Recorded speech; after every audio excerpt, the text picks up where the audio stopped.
friends, how are you? Today I am here with a piece of writing by Swami Vivekananda which teaches us a great lesson of life.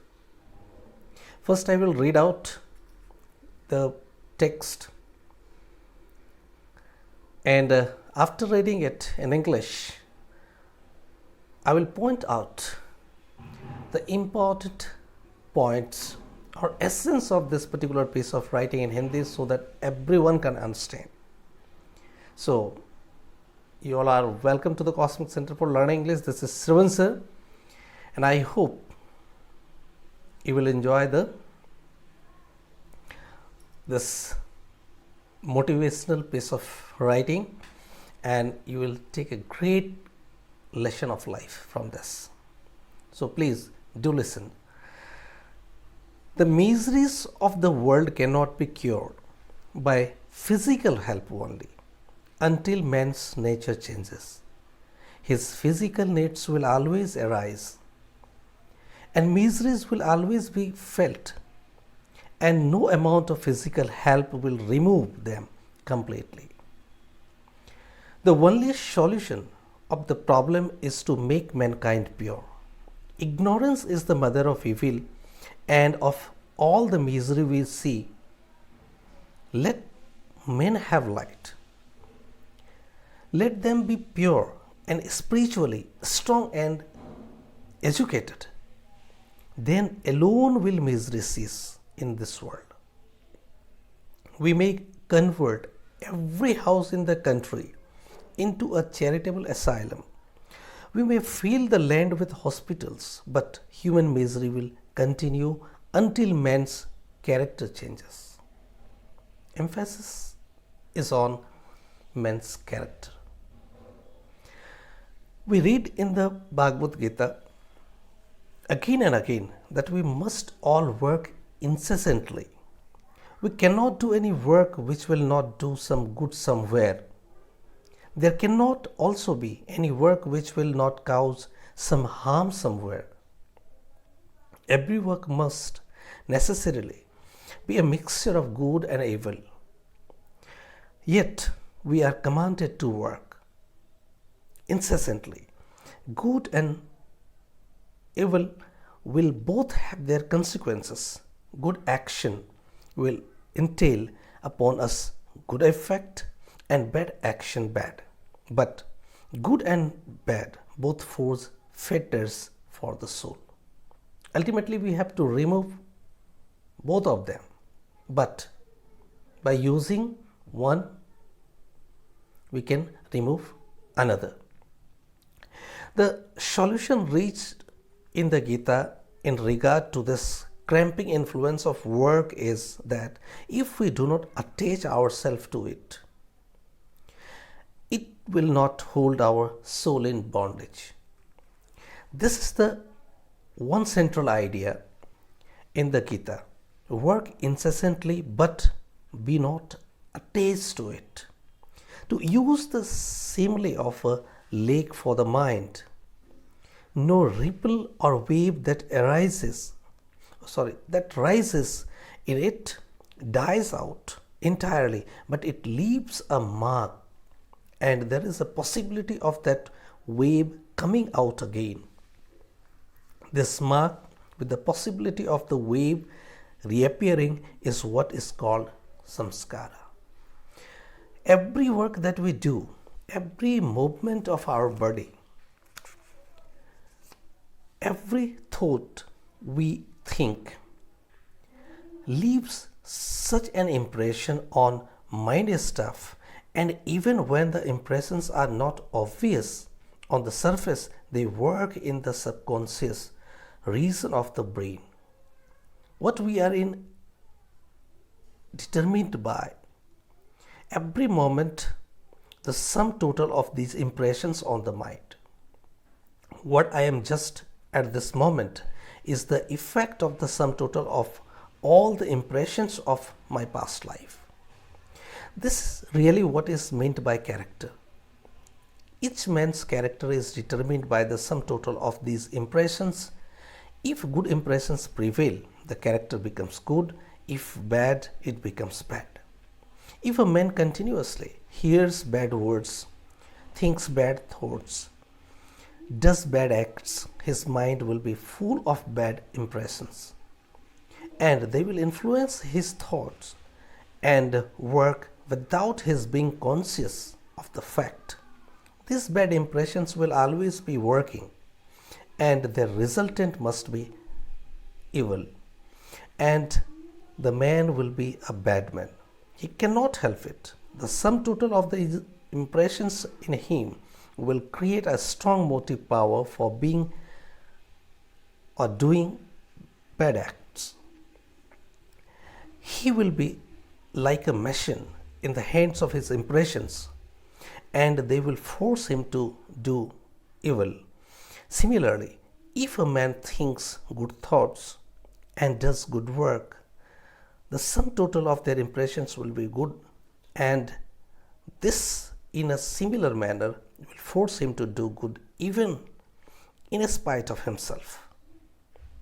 When a man has done so much good work and thought so many good thoughts that there is an irresistible tendency in him to do good in spite of himself, and even if he wishes to do evil, his mind, as the sum total of his tendencies, will not allow him to do so. These will hold him back. When such is the case, the man's good character is said to be established. As the tortoise tucks in fit head inside the shell and will not come out even though you may break the shell into pieces, even so the character of man who has control over his motives and organs is unchangeably established. He controls his own inner forces, and nothing can draw them out against his will. By this continuous reflex of good thoughts and good impressions moving over the surface of the mind, the tendency to do good becomes strong, and in consequence, we are able to control the indriyas, the sense organs. Thus alone is character formed, and only a man of character can get truth. Such a man is safe forever. He cannot do any evil. You may place him in any company, but there will be no longer danger for him. There is a still higher state than having this good tendency, and that is the desire for liberation. Liberation means full freedom, freedom from bondage of good as well as from the bondage of evil. A golden chain is as much a chain as an iron one. There is a thorn in my finger, and I use another to take the first one out. And when I have taken it out, I throw both of them aside.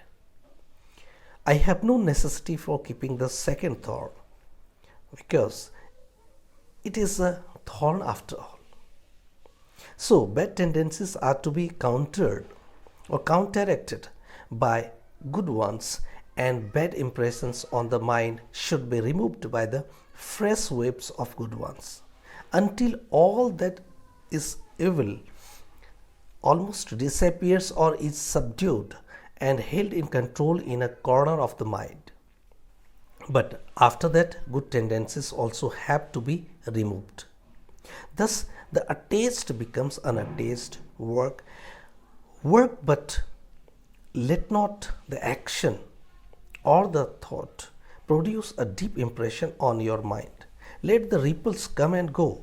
Let great actions proceed from the muscles and the brain, but let them not make any deep impression on the soul. How can this be done? We see that the impressions of every action to which we get attached remains. I may have met hundreds of persons during the day, and almost among them meet also one whom I love.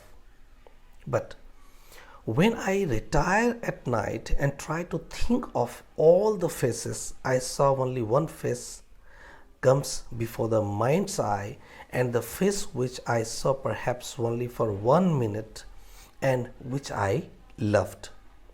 All the others have vanished. Owing to my attachment to a particular person, his face caused a deeper impression on my mind than those of the others. But physically, the impressions have all been the same. Therefore, the unattached, yet the brain centers work incessantly, but let not the mind be affected. Work as if you were a stranger in this land, a sojourner. Work incessantly, but do not bind yourself. Bondage is terrible. This world is not our habitation. It is only one of the many stages through which we are passing. The gist of this teaching is that you should work like a master and not like a slave. Work incessantly, but do not do slave's work. Do you not see how everybody works? Nobody can be altogether at rest. 99% of men work like slaves, and the result is misery. It is all selfish work, but work with freedom inspired by love. There is no true love possible in the slave. If you buy a slave and tie him down in chains and make him work for you, he will work like a dress, but there will be no love in him. So when we ourselves work for the things of the world as slaves, there can be no love in us, and work is not true work. This is true of work done for relatives and friends, and is true of work done for ourselves. Selfish work is slave's work, and here is a test. Every act of love brings happiness. There is no act of love which does not bring peace and blessedness in its train.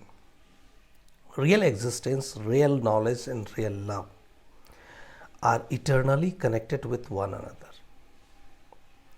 The three in one, where one of them is the other also must be. They are the three aspects of the one without a second, the existence, knowledge, bliss. Krishna says, "Look at me, Arjuna. If I stop from work for one moment, the world, the whole universe will decay. I have nothing to gain from work. I am the one Lord. But why do I work? Because I love the world." God is unattached because He loves. Real love makes us unattached. To attain this unattachment is almost a life's work. But as soon as we have reached this point, we have attained the goal of love and become free. The bounties of nature falls from us and we see nature. इसमें मुख्य रूप से जो उन्होंने कहने की कोशिश की है वो गीता की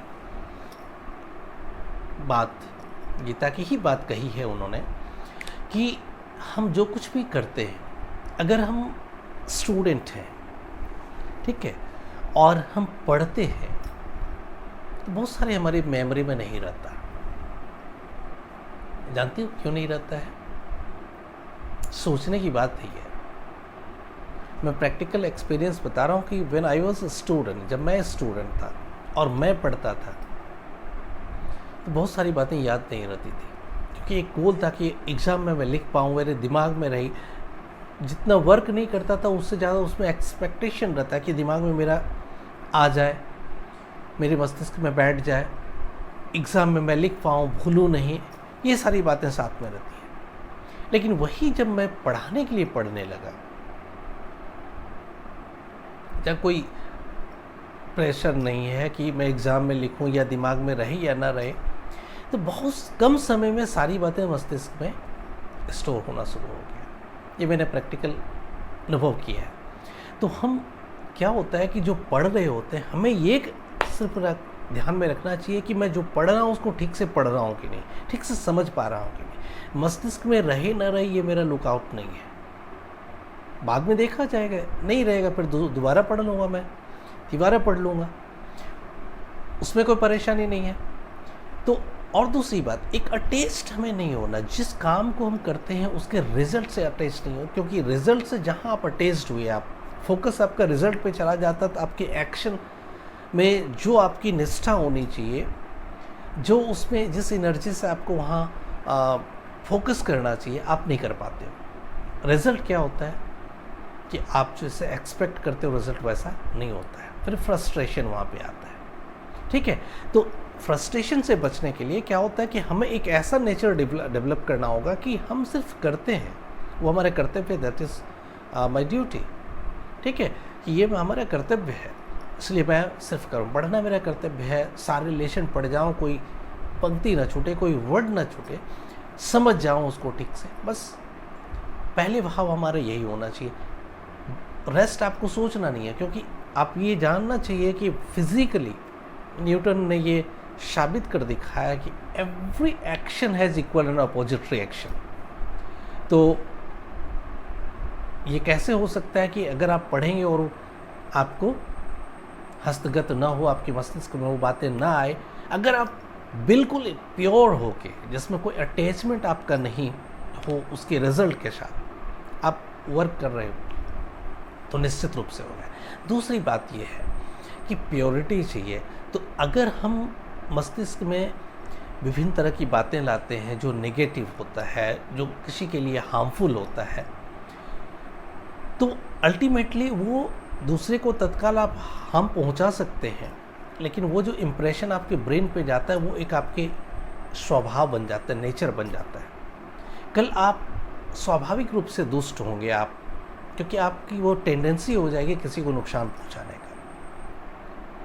आप नफरत अभी करते हो जानबूझकर, किसी के प्रति ऐसा भाव उत्पन्न होता है, तो वो धीरे धीरे आप क्या होगा कि नफरत करने की आदत लग जाएगी, फिर आपके अनुसार या आपकी बातों के अनुसार कोई भी नहीं आएगा तो उससे आपका नफरत होना शुरू हो जाएगा। ठीक है, तो एक बात ये है कि हम किसी कार्य को करें तो अनअटैच्ड होंगे, और हमारे कार्य, हमारे विचार ऐसे ना हो जिससे कि हमारा मस्तिष्क में उसका प्रभाव पड़े, हमारे ये सबकॉन्शियस माइंड में उसके इम्प्रेशन पड़ते रहे, और फिर हमारी नेक्स्ट लाइफ हो या फिर जब हमारे एज ओल्डर होंगे तो वहाँ पर इसके प्रभाव दिखना शुरू हो जाए। फिर क्या होता है कि जब आपके स्वभाव ऐसे होंगे तो रिएक्शन भी आना शुरू होगा, समाज में आपकी प्रतिष्ठा नहीं होगी, समाज आपको घृणा की दृष्टि से देखेगा, आपके कोई कार्य फ्रूटफुल नहीं होंगे। ठीक है, तो आप समाज में देखो कुछ लोग स्वभाव से ऐसे होते हैं, तो वो स्वभाव कभी उसने बनाया है वैसा, ऐसा करते करते उनके स्वभाव ऐसे बने। तो हमें हर पल सचेत रहना है कि हमसे कोई बुराई नहीं हो, हमारी चिंतन में कोई गंदी बातें ना आए, कोई बुरी बातें ना आए, और हम जो कार्य करें, जिस भी प्रकार का कार्य हमें मिला है, जो दायित्व मिला है, जो कर्तव्य मिला है, उसको हम ईश्वर की आराधना, उसको पूजा के भाव से करें, उसमें एक्सपेक्टेशन हमारा कुछ नहीं हो। इसलिए वर्क को वर्शिप कहा गया। गीता का एग्जाम्पल से उन्होंने बताया स्वामी विवेकानंद ने कि भगवान ईश्वर ने कहा है कि मैं तो पूरे सृष्टि का मालिक हूँ, सारे ब्रह्मांड के स्वामी मैं हूँ, मुझे तो कुछ पाने के लिए है नहीं, फिर भी मैं वर्क करता हूँ, क्योंकि मुझे जिसके लिए वर्क करता हूँ उससे प्रेम है। तो अगर आप ज्ञान से आपको प्रेम है, तो फिर आप ज्ञान को चाहते क्यों, स्वयं आएगा। आप सिर्फ वर्क तो करो, उसके लिए जो प्रक्रिया है उसको तो अपनाओ। ठीक है, तो ये एक बहुत महत्वपूर्ण और बहुत अच्छे ये ज्ञान भरी राइटिंग्स था उनका, ये लेख है।